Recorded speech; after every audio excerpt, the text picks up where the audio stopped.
This is my audience. Hello everyone.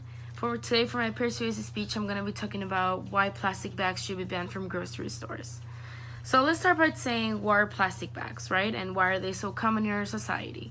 So plastic bags are a very common thing. We can spot them in places like shopping malls, grocery stores, Walmart, Target, Publix, small markets, all these places.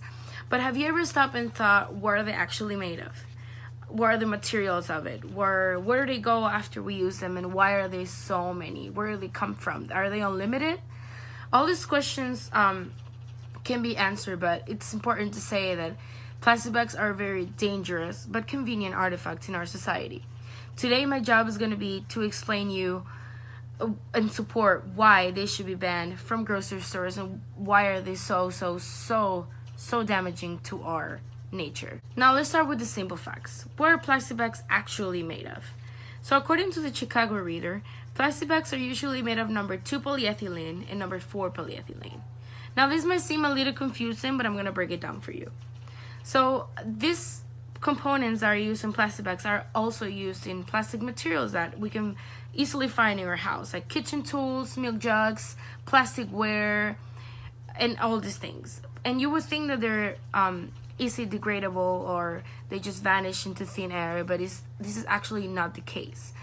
Sadly, they take a lot of time decomposing, and it degrades into little pieces that throughout the years contaminates the whole environment, and it could kill animals. According to McLean Malaria, 3% of all the plastic bags in the US are recycled. So in all the plastic bags that are used in the whole country, only 3% of them are actually recycled, which is extremely sad considering the amount of plastic bags that are used every single day. While we know that plastic bags travel for a great amount of years, they usually end up in waterways, oceans, and all these places where it can eventually kill marine life and kill a bunch of wildlife animals. Now let's talk about something that is very important to know, which is the Great Pacific Garbage Patch. So according to the Marine Debris Program, the name Pacific Garbage Patch has led many to believe that this area is a large and continuous patch of easily visible marine debris items such as bottles and other little that can be seen from satellites or other aerial photographs. So this is a huge issue when it comes to our safety. It's important to know that as years pass, this patch will grow and most likely grow as big as a country. It's estimated that 80% of this patch is made of plastic bags, not even only plastic, and only 12% of the whole plastic in the United States is actually recycled, according to the National Oceanic and Atmospheric Administration. All of these items, plastic items that are not end up being recycled, they end up in big landfills where they take up to 1,000 years to decompose. Now, if it keeps growing this much and this fast, how will make our society change our habits? What is it actually doing to our nature? Because it doesn't only make a huge mess in the ocean with this patch, it also kills marine animals that accidentally eat this plastic that it's accumulated in the patch. Let's talk about some recorded examples that we can find by McLean Malaria on One Great Planet. Number 1 being how in 2013 in Spain, there was a sperm whale found dead in the shores of an island that determined that the cause of death was intestinal blockage. So in its digestive system, this whale had around 59 pieces of plastic that were 37 pounds, blocking its health. Another number 2 being sea turtles are now ingesting twice the plastic they were 25 years ago. And it's estimated that around 1 million marine birds and 100,000 marine animals are killed each year by plastic. All of this on One Great Planet. So animals are not only killed because of consuming these plastics. Some of them are so small that they cannot consume them, but they are killed by being strangled by them. For example, a lot of sea turtles are now dying for strangulation of plastic-based ropes because of fishing nets and because of soda can holders. Something that we think is so simple, but it kills a lot of animals in the sea.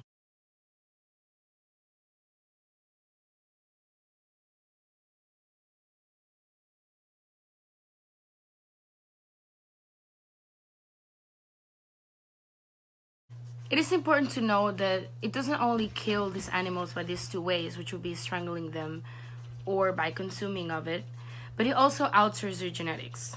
So some chemicals found in plastic that it's in the ocean, when it decomposes, it enters the fish body and it alters the genetics. For some male fishes, these chemicals will alter their genetics and will feminize the fishes, reducing the reproduction capacity on this species, reducing also these species of fishes and around the whole ocean. So now let's talk about humans. Let's talk about us. So the fish will eat plastic whether they want it or not because it's in the water. So if you're a person that includes fish in your diet, which is a lot of people do because fish has a lot of nutrients for a human body. If you include it in your diet, you're most likely gonna get these chemicals inside of you because they are in the fish body. And not to mention all around the world, all the pollution that causes just throwing plastic in the streets, and the air that we breathe is not 100% clean anymore. Now you might be thinking that even if you're recycling, you may be considering if it's really worth the cost the use of this greatly amount of plastic bags.